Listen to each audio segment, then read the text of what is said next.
Well, thank you, Chairman Grassley and Senator Feinstein, for your decades of leadership on this issue. I'm incredibly grateful that I've been invited to testify today. Obviously, human trafficking is a crime that affects thousands of young Americans and families, and Congress's focus on this epidemic is incredibly important and long overdue.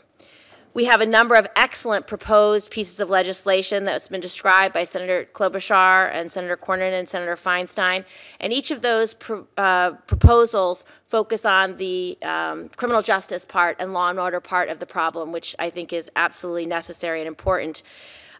These bills make buying underage victims strictly liable, those who buy the underage victims strictly liable for their crimes. They make penalties for traffickers much harsher, and they incentivize law enforcement from prosecuting underage trafficked victims. And all of these measures I support fully.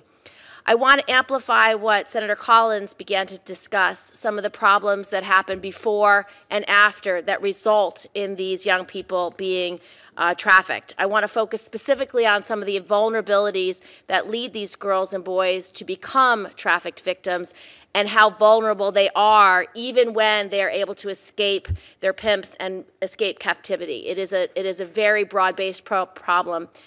In small towns and big cities, thousands of young Americans are trafficked each year, and every single institution that these girls and boys ever relied on simply fail them.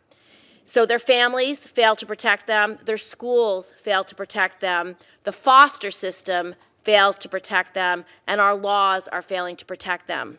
Last week in Rochester, New York, a U.S. attorney there announced the arrest of 7 people on trafficking charges. Their victims were as young as 14 years old. The U.S. attorney said that the victims in many cases were singled out because they were identified as being vulnerable. So we have a responsibility in Congress to end these crimes against the most vulnerable among us. We need better institutions to protect runaway and homeless youth from stumbling into shelters that will spit them right back out onto the street. We need a law that would vacate the criminal convictions of trafficked victims, because these girls and boys are not criminals, as Senator Klobuchar has so powerfully pointed out, and they are not prostitutes.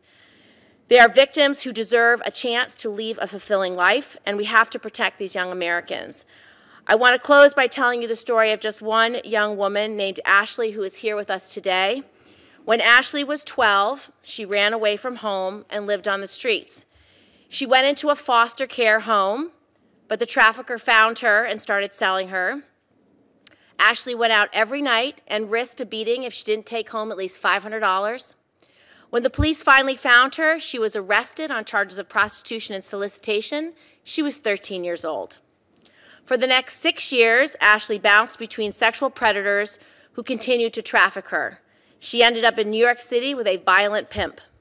When Ashley was 19 years old, she escaped and was referred by law enforcement to a not-for-profit group called Fair Girls, which provides housing and 24/7 care to young women survivors of sex trafficking.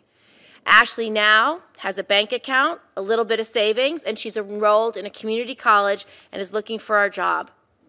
There are thousands of young men and women exactly like Ashley.